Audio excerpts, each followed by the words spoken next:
Mama d'ici et d'ailleurs, bienvenue sur Mamelle, le podcast nourricier qui voyage au cœur de la maternité. Célébrer l'enfantement, honorer toutes les histoires de mères et de femmes, à la fois singulières et universelles. Explorer les mystères qui entourent la naissance, des origines à aujourd'hui. Se reconnecter avec la nature pour renouer avec sa vraie nature. Voilà l'essence de Mamelle. Je m'appelle Marion et j'ai créé cet espace pour te faire connaître cette vision à la fois avant-gardiste tout autant qu'ancestrale de la maternité. Ici, tu voyageras à travers les témoignages de mamans venues des quatre coins du monde qui te transmettront leur histoire de femme et de mère, mais aussi leurs us et coutumes afférentes à la maternité. Mamelle se veut être un podcast qui renoue avec notre instinct primaire, primitif, animal, la femme sauvage qui sommeille en toi et qui reprend ses droits et sa place dans la nature et en connexion totale avec elle. Se nourrir, se ressourcer, accueillir ce qui y est pour révéler toute cette puissance intérieure que tu as en toi. Mamelle, c'est aussi une boutique artisanale où vous pouvez retrouver mes propres créations, des bougies de grossesse, des cartes d'affirmation positive, des coffrets de grossesse, des coffrets de naissance, mais aussi un coffret sur le deuil périnatal. Vous pouvez les découvrir en allant sur mon site internet mamelle.fr. Mais ma mission première est de te proposer des épisodes authentiques dont le but est de nourrir, fortifier ta maternité par la curiosité. Ouvrir son regard sur la maternité, sa maternité, c'est se donner la liberté de penser sa maternité autrement, différemment, et d'être alors en capacité pleine et entière de créer sa propre maternité. Aujourd'hui, c'est Ophélie que je reçois dans mon espace. Ophélie est doula et officiante de cérémonie. Cet épisode est dédié à son statut, son rôle et son accompagnement en tant qu'officiante de baptême laïque. Elle vous parlera de la raison pour laquelle elle a décidé de proposer cet accompagnement en revenant sur les origines du baptême laïque et de sa place aussi dans notre société. Je vous laisse découvrir cet épisode hors série sans plus tarder avec Ophélie. Bonjour Ophélie! Bonjour. Je suis ravie de t'avoir à mon micro aujourd'hui. Ça fait un petit bout de temps que je te suis sur les réseaux sociaux à travers ton compte Instagram notamment Naissance Merveilleuse et pour le coup, j'ai été happée à plusieurs reprises par la qualité de tes contenus qui sont pertinents et percutants et aussi par en tout cas l'énergie qui se dégage de ce compte et de toi puisque c'est toi en tout cas qui met en lumière tout ça et c'est vrai que quand j'ai vu que tu proposais en tout cas des cérémonies, des baptêmes laïques et que tu étais officiante de cérémonie par rapport à ça, je me suis dit il y a vraiment quelque chose à faire et en tout cas j'aimerais en savoir plus. Pourquoi pas dédier un épisode là-dessus justement et voilà, je t'ai contacté et tu m'as dit oui et tu es là aujourd'hui pour un épisode qui sera dédié donc au baptême laïque. Et peut-être que sans plus tarder, je vais te laisser te présenter pour celles qui ne te connaissent pas, même si je pense qu'il y en a beaucoup dans ma communauté qui te connaissent déjà. Mais voilà, te présenter brièvement en tout cas avant de rentrer dans le cœur du sujet. Oui, avec plaisir. Alors, je m'appelle Ophélie, comme tu l'as nommé, et moi, je suis doula depuis environ 8 ans à peu près. Je connais pas la date exacte. En tout cas, je me rappelle plus.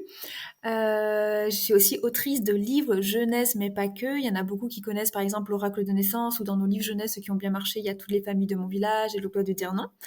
Et depuis plusieurs années maintenant, j'officie des baptêmes laïques, donc c'est merveilleux. Ouais. Je suis trop contente de faire ça et ça s'est, enfin un peu, comment dire, ça s'est mis sur mon chemin un petit peu comme une évidence. Ouais. Alors justement, peut-être nous parler de ce cheminement, en tout cas que tu as eu pour aujourd'hui être officiante de cérémonie, dans le sens où avant justement d'être officiante, est-ce que les baptêmes laïques, c'était quelque chose qui était en tout cas connu de ton entourage ou peut-être toi-même, ou est-ce que c'est venu comme ça de manière un peu inopinée dans ta vie? Non, moi, c'est pas forcément quelque chose que je connaissais, c'était pas non plus quelque chose que j'avais prévu de faire, donc ça s'est vraiment, mis sur ma route, c'était un petit peu inopiné comme tu dis. Ouais. Donc comme je vous le disais, je suis doula depuis à peu près 8 ans et j'ai accompagné un couple il y a pas mal d'années déjà, au tout début de mon accompagnement et au bout d'1 an après la naissance de leur fille, ils m'ont recontactée, ils m'ont dit: «Au fait, on se fait un petit appel pour prendre des nouvelles». Donc c'était un couple avec lequel il y avait une super bonne, ambiance, qui sont aujourd'hui des amis et voilà, pour les personnes qui m'écoutent ici, qui sont doula, vous connaissez ce sentiment quand des fois il y a des couples, il y a quelque chose de spécial qui se crée. Mmh. Et là, c'était le cas avec ce couple. Et donc, ils m'ont rappelé à peu près 1 an après la naissance de leur fille pour me dire Coucou, la lali, la lalou, est-ce que tu accepterais à tout hasard d'être l'officiante pour le baptême laïque de notre fille? Ouais. Et moi, Mmh. j'étais un petit peu en mode, what the fuck? Mais c'était magnifique et pour eux, c'était rempli de sens en fait et ils voyaient pas forcément quelqu'un d'autre que moi, surtout qu'ils avaient déjà fait un mariage laïque, donc ça leur tenait à cœur de faire un baptême laïque pour leur Ouais. fille pour continuer dans cette lancée-là et ça avait vraiment beaucoup de sens avec tout ce qu'on avait partagé, tout ce qu'on avait vécu. C'était un magnifique, magnifique accompagnement. Et donc je leur ai dit, laissez-moi quelques jours, je réfléchis Ouais. Bah oui. et je reviens vers vous. Et pendant ma période de réflexion, j'ai regardé s'il y avait des formations parce que c'était pas question pour moi de faire cette cérémonie si j'étais pas formée. Et il se trouve qu'il n'existait pas à l'époque, et c'est toujours le cas aujourd'hui, de formation autour du baptême laïque. Il en existait uniquement autour du mariage laïque. Donc du coup, je me Ouais. suis dit, c'est pas grave, je me forme au mariage laïque. Ouais. Et comme ça, je pourrais quand même officier le baptême. Parce qu'il y a des codes qu'on peut retrouver dans le mariage comme dans le baptême. Et c'est comme ça que du coup, un an plus tard, enfin quelques mois plus tard, cet appel, j'ai officié avec tout leur amour et toute leur bienveillance ma toute première cérémonie au milieu de leur famille, de leur fille, que j'ai déjà accompagnée dans le ventre de sa maman. Donc c'était vraiment un moment magique et j'ai une reconnaissance infinie, infinie pour eux. Parce que lors de cette première cérémonie, ça a vraiment été une révélation, quoi. Je me suis dit, mais j'aime tellement faire ça, ça a Ouais. tellement de sens. Ouais. C'est une belle continuité en plus effectivement, parce que vraiment c'est un appel, qui t'a été, donné en tout cas et puis c'est vrai que c'est une belle continuité puisque tu l'as suivi en tant que dans ta posture de doula et puis après en tant qu'officiante donc je trouve ça vraiment beau en fait, ce chemin et cet appel-là. Alors peut-être que tu pourrais nous dire, en quoi ça consiste concrètement en fait, un baptême laïque? Oui, avec plaisir. Alors, un baptême laïque, ça va avoir comme intention et comme symbolique de honorer son enfant et ça va être fait de plusieurs façons. Ça s'appelle aussi parfois le parrainage laïque parce que bah, dans un baptême, on a pour habitude de nommer un parrain, une marraine pour accompagner l'enfant tout au long de sa vie. Donc on peut aussi entendre le mot parrainage laïque. Donc ça, c'est la première intention de faire rencontrer parrain, marraine. La deuxième intention, ça peut être aussi de célébrer son enfant au-delà des coutumes religieuses. Donc c'est vraiment pour accueillir son enfant, pour le célébrer, pour dire voilà mon enfant, je prends une journée pour toi, une après-midi pour toi, pour te célébrer, pour t'honorer, pour te dire à quel point je t'aime, à quel point tu es important pour moi.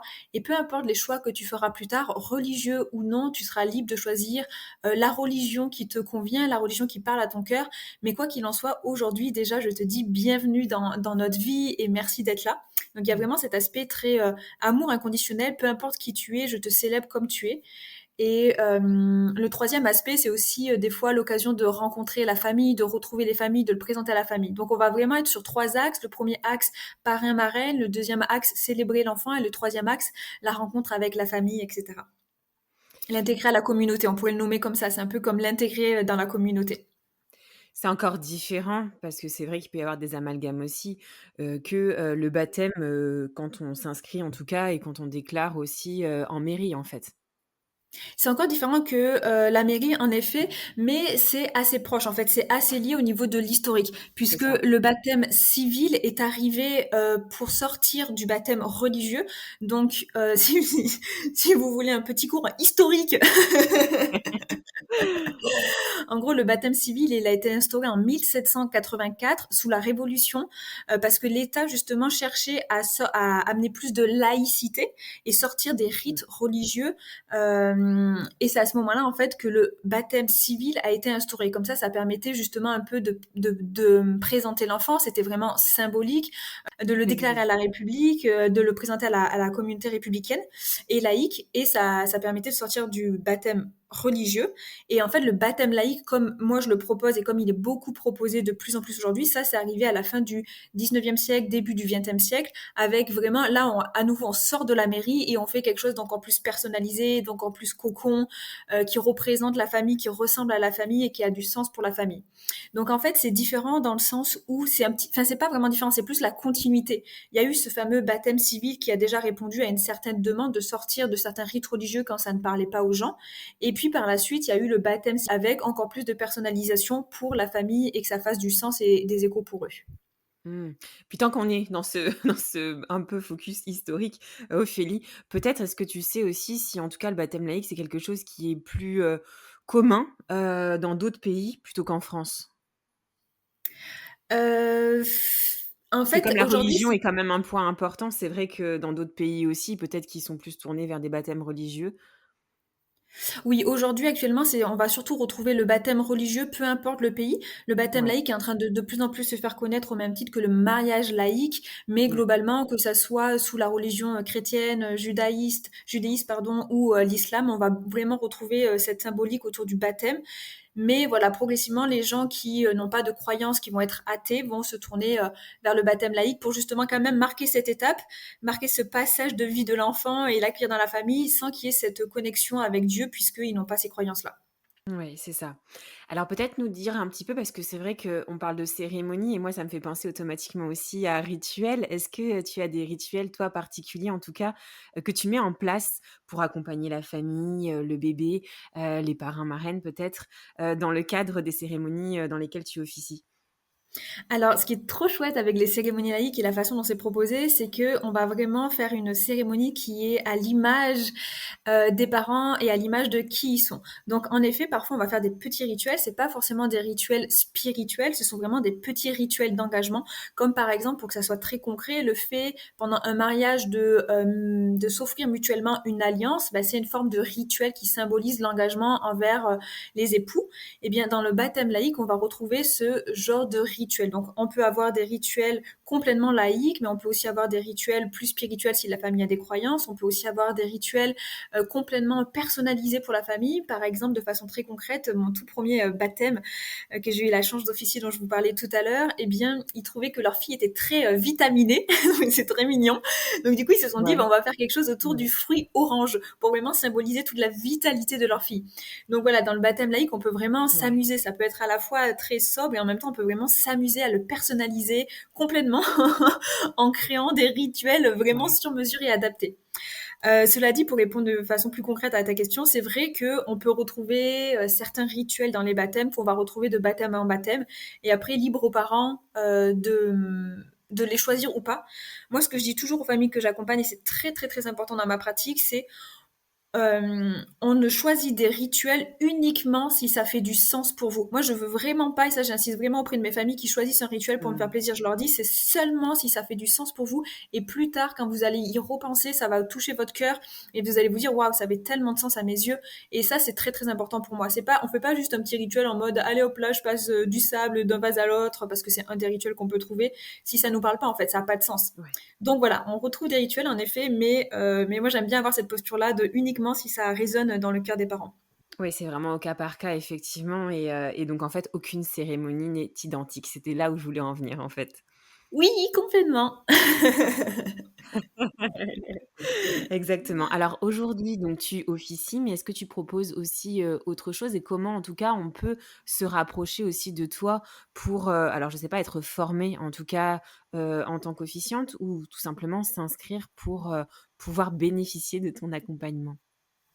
Oui, alors s'il y a des parents qui nous écoutent et qui ont envie d'avoir une cérémonie laïque pour leur bébé, bah alors ça, il suffit juste de me contacter sur mes réseaux sociaux Naissance Merveilleuse. Et pour les professionnels qui auraient envie d'officier des baptêmes laïques, je viens d'ouvrir la toute première école francophone qui est spécialisée uniquement dans les baptêmes laïques. C'est vraiment quelque chose qui me tient à cœur parce que pour moi, les cérémonies, j'y vois tellement de sens, j'y vois tellement de beauté de pouvoir dire à son enfant, mais bienvenue comme tu es, de pouvoir prendre ce temps en famille de marquer cette étape. Et du coup, je suis hyper honorée et hyper touchée de pouvoir ouvrir cette école, l'école des baptêmes laïques, pour toutes les personnes qui vont vouloir également officier des cérémonies pour que ça puisse se répandre partout en francophonie. Et ça me touche vraiment, ça me touche du fond du cœur, et surtout que ça fait beaucoup de sens pour moi puisqu'à la base je suis doula, donc il y a aussi tout ce lien avec voilà la maternité, de pas rentrer dans certaines injonctions parce que voilà malheureusement j'ai eu l'occasion de voir des parrainages laïques un petit peu moralisateurs dans les textes qui étaient évoqués, dans les textes qui étaient choisis, alors que là le fait que j'ai ma posture de doula, ça va permettre justement d'avoir vraiment une cérémonie qui est non jugeante, ou en tout cas le plus possible non jugeante, le plus possible bienveillante et vraiment à l'écoute des parents, et on n'est pas là pour moraliser et dire tu vas être, t'as intérêt à être sage, hein. Ce genre de choses Mmh. que j'ai pu Ouais, lire parfois sur c'est ça. des parrainages laïques, je suis en mode mais what. Waouh! OK, ouais, j'imagine. Donc ouais, ça va être génial. Je suis vraiment très très heureuse d'avoir la chance de pouvoir porter ça, et enfin moi ça m'a bouleversée en fait le jour où Cette famille m'a contactée pour me demander de faire cette première cérémonie laïque, enfin ce baptême laïque. Mais ça m'a bouleversée tellement j'y ai vu du sens en fait. Et je me suis dit, quel enfant je serais aujourd'hui si je savais que mes parents avaient pris du temps, investi de l'argent, investi de l'énergie pour venir m'honorer, pour venir me dire, ma fille, je t'aime plus que tout, peu importe ce que tu choisis d'être, peu importe Mmh. qui tu es, peu importe ta religion, je t'aime. Et moi, quand je me suis remémoré ça, ça m'a bouleversée de me dire, waouh, mais qu'est-ce que je me serais raconté comme histoire de vie en ayant eu ça à la base de ma naissance, ou même 1 ou 2, 3 ans après, peu importe. Mais même si je m'en rappellerai plus parce que j'étais petit enfant, les photos, ce qu'on me raconte, c'est pas pareil que, voilà, mes parents qui ont fait comme beaucoup de parents, et je veux surtout pas les incriminer, mais qui ont fait un baptême religieux pour faire plaisir à mes grands-parents sans que ça ait de sens pour eux. Ça n'avait aucun sens pour eux si ce n'est faire Mmh. plaisir à leurs propres parents. Et moi aujourd'hui, je sais pas si Ouais. j'ai des croyances ou pas, mais enfin, si j'ai des croyances, mais les croyances catholiques n'ont pas forcément de sens pour moi. Et j'aurais, enfin, et ni pour mes parents du reste. Et du coup, je trouve ça tellement, tellement, tellement beau, ces parents qui font ce choix de dire, waouh, mais en fait, je vais t'offrir ça, mon enfant, tellement je t'aime, quoi. Parce que ça a du sens pour moi et que c'est Mmh. important pour moi. Et moi, je me dis qu'on se construit pas de la même façon. En tout cas, j'aime me raconter cette histoire que dans ce que ça inscrit en nous, Bien sûr. eh ben, on se dit pas, on grandit pas de la même façon. Pas tout à fait, en tout cas. Ça peut amener des petites nuances et j'aime vraiment ça. Non, c'est très précieux effectivement, puis ça donne encore plus de profondeur effectivement à ce baptême-là et ce baptême, laïque. Peut-être une autre question aussi, Ophélie, qui me vient comme ça. Dans le baptême laïque, on a, forcément aussi un parrain et une marraine ou il peut y avoir 2 parrains et 2 marraines? Alors là, à nouveau, ça va vraiment dépendre des familles, puisque j'ai envie de rappeler, de préciser que le baptême laïque, qu'il soit civil ou laïque ou religieux, ça c'est très important. En fait, les trois, de toute façon, ne sont pas officiels. Ils ne sont pas inscrits dans la Ouais, Constitution, à l'inverse du mariage qui lui est constitutionnel. Donc, quand on se marie à la mairie, au niveau de la Constitution, ça a un impact sur la vie maritale. À l'inverse, le baptême, qu'il soit religieux, civil ou laïque, n'a aucun impact sur par exemple, imaginons, je vais prendre un exemple tragique, mais imaginons les parents venaient à décéder tous les deux dans un accident de voiture, l'enfant, même s'il est baptisé de façon civile, donc avec un papier et un registre qu'il aurait signé à la mairie, avec parrain, marraine, ça n'aurait aucune incidence. Le parrain et la marraine ne pourraient pas récupérer l'enfant juste parce qu'ils ont signé ce papier. Ça n'a aucune incidence voilà. Mmh. sociétale. Donc, le fait de faire des choix de parrain et de marraine dans un baptême religieux, civil ou laïque, et donc là, en l'occurrence, laïque, c'est on fait le choix qu'on veut en fait. On n'est pas obligé d'avoir un parrain et une marraine. Ça peut être 2 marraines, ça peut être 2 parrains, ça peut être 3 parrains. Ça peut être 2 marraines et un parrain, parce que de toute façon, on est là sur un acte uniquement symbolique et en aucun cas un acte vraiment officiel d'État. Donc, libre à nouveau aux parents de choisir ce qui leur semble juste pour eux et approprié pour eux. Oui, voilà, mais c'est très important justement ce que tu notifies là. Je trouve ça important et puis ça peut être aussi des questions que les parents qui vont écouter cet épisode peuvent se poser aussi.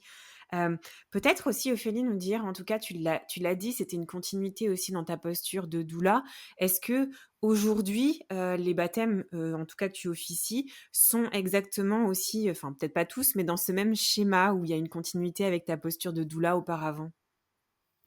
Alors, si ta question c'est est-ce que ce sont uniquement mes clientes que j'accompagne en tant que doula, qui font appel à moi? Du coup, non, il y a pas forcément cette continuité-là, Ouais, mais par contre, je la retrouve.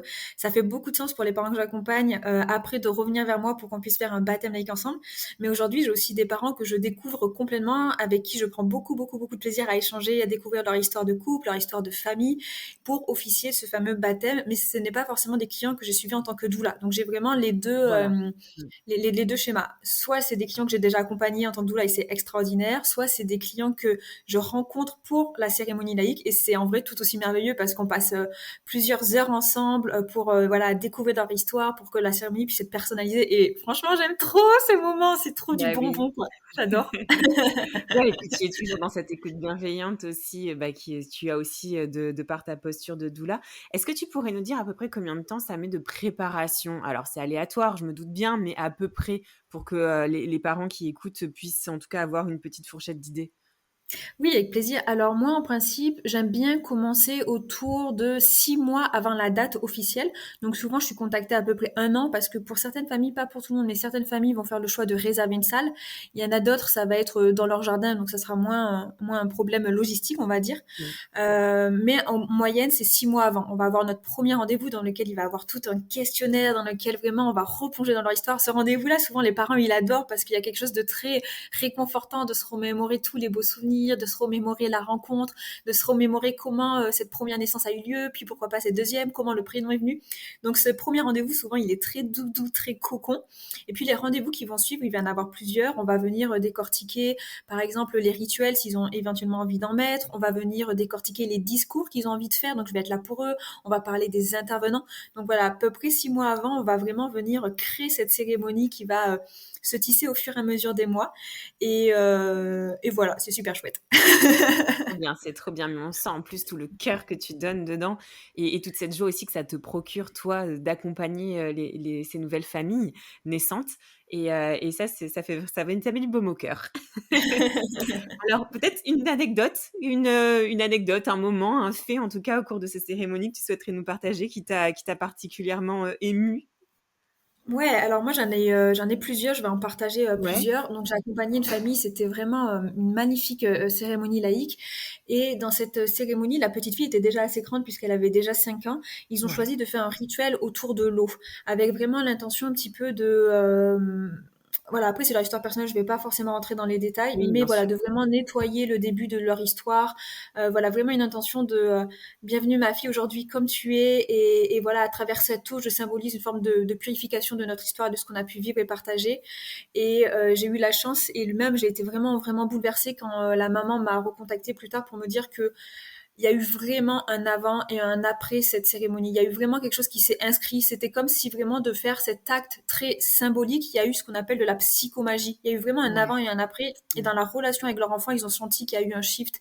Et ça m'a vraiment, vraiment bouleversée de me dire, oh waouh. Et du coup, c'est cette maman qui m'a vraiment, elle m'a vraiment dit, tu peux avoir confiance en ce que tu fais parce que vraiment, c'est puissant. Et ça m'a vraiment, vraiment bouleversée.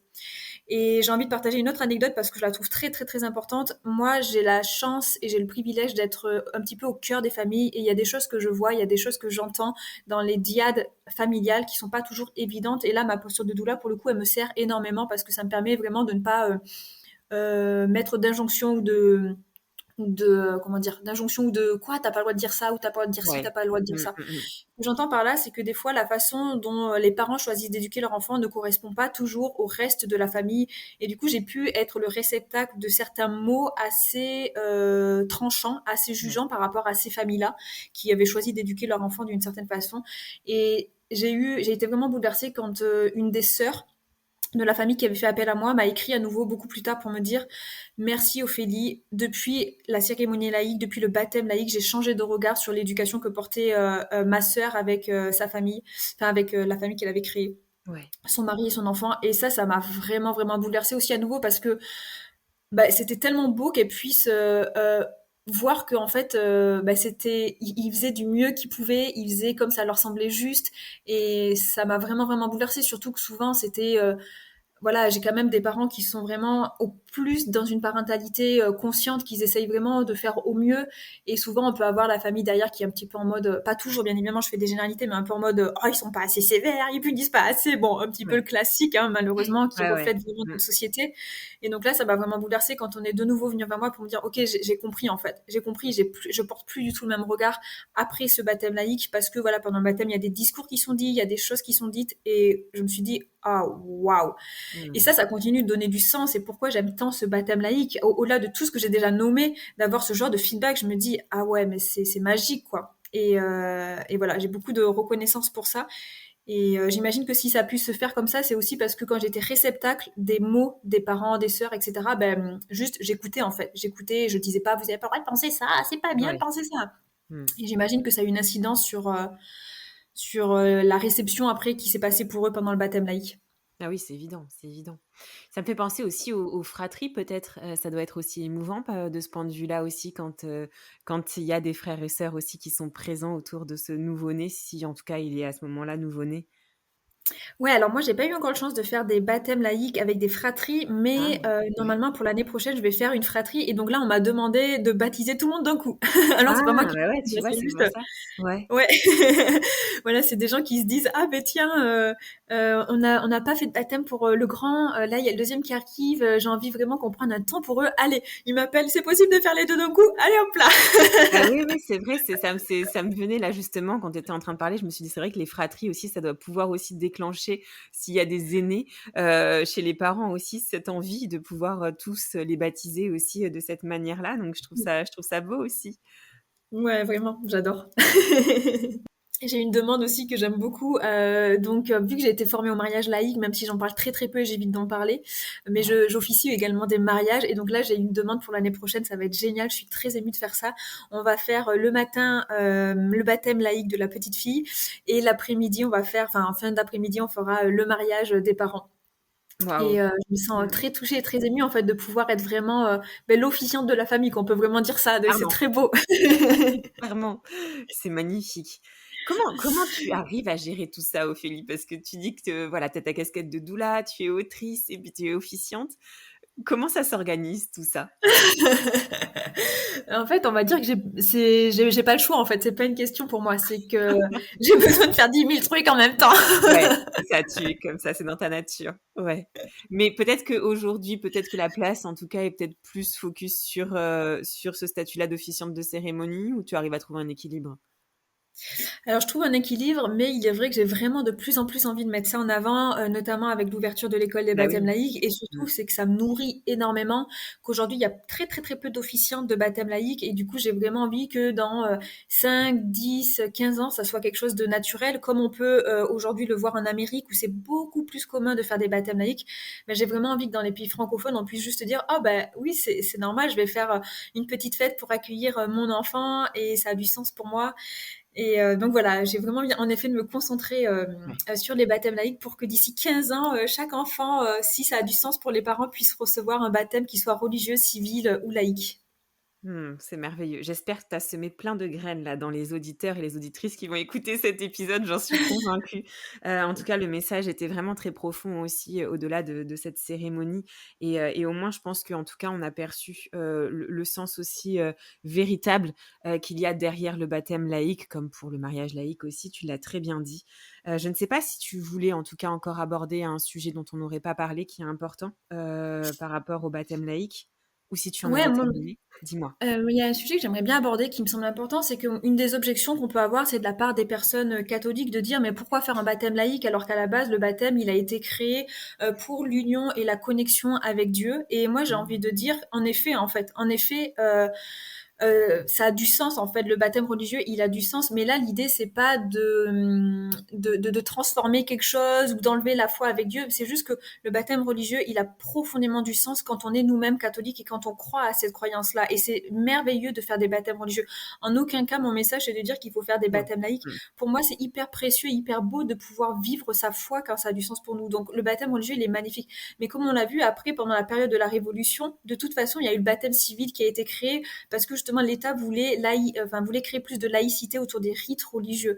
Donc le baptême laïque n'a pas été ne sort pas juste, c'est pas une invention là, toute neuve là, qui vient juste d'arriver. En fait, ça fait C'est ça. longtemps que ça existe. Mmh. Et moi, ce que je veux dire, c'est que peu importe le baptême qu'on choisit, que ça soit religieux, civil ou laïque, ce qui est important, c'est que ça ait du sens pour vous. Et en aucun cas, le propos, c'est de dire qu'il faut faire des baptêmes laïques. Et en plus de ça, on peut avoir des croyances spirituelles ou religieuses et de choisir quand même de faire un baptême laïque parce que ça a du sens pour nous, parce qu'on peut le personnaliser ou quoi que ce soit. Ouais. Mais voilà, c'est l'idée ici, c'est pas du tout de dire que c'est mieux que un et mieux que l'autre ou quoi que ce soit. Et ça a vraiment du sens quand on a une grande foi avec Dieu, avec la religion, de faire des baptêmes qui soient islamiques, judaïques, pardon. Alors Mmh. excusez-moi, j'écorche le nom, désolée, Non. ou chrétiens. Mais le baptême laïque a vraiment, vraiment, vraiment aussi du sens pour des personnes qui n'ont pas ces croyances-là et qui veulent y redonner du sens profondément.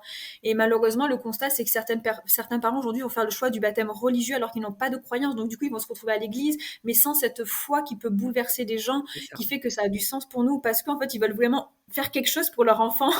C'est ça. Et du coup, Mmh. c'est génial qu'il y ait une alternative qui soit proposée pour tous ces parents qui ont envie de faire quelque chose, qui se tournent vers le baptême religieux, mais alors que ça n'a pas de sens pour eux. Et c'est trop beau de pouvoir faire quelque chose qui a du sens pour notre cœur. Et voilà. Je sais Ah, pas si c'est je suis claire, vraiment, mais ah, c'est clair, c'est très clair, Ophélie, et tu fais bien, justement de rebondir là-dessus, pour préciser parce que, même si tu ne l'as pas eu dans ton discours du tout jusqu'à maintenant, mais c'est très important aussi, et puis on aura bien retenu que c'est, peu importe le baptême que l'on choisit, c'est celui qui fait sens, quoi, et ça, faut vraiment se questionner là-dessus. C'est important pour nous et pour oui. nos enfants. On est d'accord. Alors peut-être, Ophélie, je vais te laisser le dernier mot pour cet épisode. Quel est le message? Tu en as fait passer plein, à travers ta passion. On sent vraiment que c'est ta mission de vie aussi, que tu transmets là. Mais, quel est le message que tu souhaiterais faire passer justement, aux mamans et aux parents qui vont nous écouter? Bah, alors je l'ai vraiment déjà nommé, mais je vais le voilà, pour conclure, je vais le répéter, de si ça a du sens pour vous de faire, un baptême laïque, ça vaut vraiment le coup. Ça vaut vraiment le coup pour l'histoire que va se raconter plus tard votre enfant, et ça, c'est vraiment très, très beau. Il aura les souvenirs en photo, il aura les discours peut-être écrits quelque part, et se dire et se raconter: «Mes parents ont pris ce temps pour m'honorer», je trouve que ça crée quelque chose de chouette. Et j'ai envie de le nommer aussi, c'est pas forcément obligé que ce soit quelque chose de grand. Moi, j'ai eu la chance d'officier des baptêmes laïques extraordinaires avec voilà des vrais moyens financiers, c'était magnifique, mais j'ai aussi officié des baptêmes laïques très très intimistes, vraiment très Ouais. familial, très très très intimistes, avec très très peu de budget. Et en fait, c'est aussi complètement ok parce que ce qui comptait à ce moment-là pour l'un comme pour l'autre, c'était de retrouvailles en famille, d'honorer l'enfant, d'être avec les grands-parents, etc. Les parrains, marraines également. Donc peu importe après le budget qu'on choisit de mettre dedans, si ça a Mmh. du sens pour vous, bah, c'est beau de pouvoir offrir ça à son enfant, peu importe le format que ça prendra, quoi. Ouais, au-delà du côté, budget en tout cas. Complètement. C'est ça, mais vraiment. En tout cas, Ophélie, merci beaucoup parce que toi, tu viens, je l'avais déjà, hein, perçu en tout cas, mais tu viens de planter en tout cas une graine aussi en moi, par rapport à ça et cette notion aussi de fratrie. Donc vraiment, je t'en remercie parce que, on sent en tout cas tout le rayonnement que tu dégages aussi et toute cette énergie lumineuse que tu mets, dans ces accompagnements, et je trouve que c'est vraiment très, très important d'avoir une personne aussi passionnée, que toi qui porte en tout cas, ces baptêmes laïques à travers, l'accompagnement des familles, mais aussi la formation que tu viens en tout cas d'ouvrir. Donc merci beaucoup en tout cas Ophélie de m'avoir permis de porter cet Mmh. épisode-là avec toi, et qui sait, peut-être qu'on se retrouvera pour le baptême de mes loulous. Avec plaisir. Merci à toi. Merci Ophélie, à bientôt. À bientôt. Mama, merci pour ta fidélité et ton écoute si précieuse pour moi et toutes les mamas auditrices. Si tu as aimé cet épisode, n'hésite pas à t'abonner, commenter, liker mon podcast, mais aussi à t'abonner à mon compte Instagram Mamel le podcast pour y retrouver les moments phares des épisodes et bien plus. Mamel, c'est aussi un site internet, mamel.fr, où tu retrouveras des informations précises sur les différentes façons d'incarner sa maternité, mais aussi une boutique en ligne où tu pourras t'offrir ou offrir un coffret envoûtant, original, avec des trésors venus d'ici et d'ailleurs. Alors n'hésite pas à parler de Mamel autour de toi. Cet épisode est terminé. Je te dis à très vite pour un nouvel épisode, mais en attendant de se retrouver, maman, n'oublie pas, ta maternité t'appartient. Elle est un univers aussi merveilleux que le monde à explorer.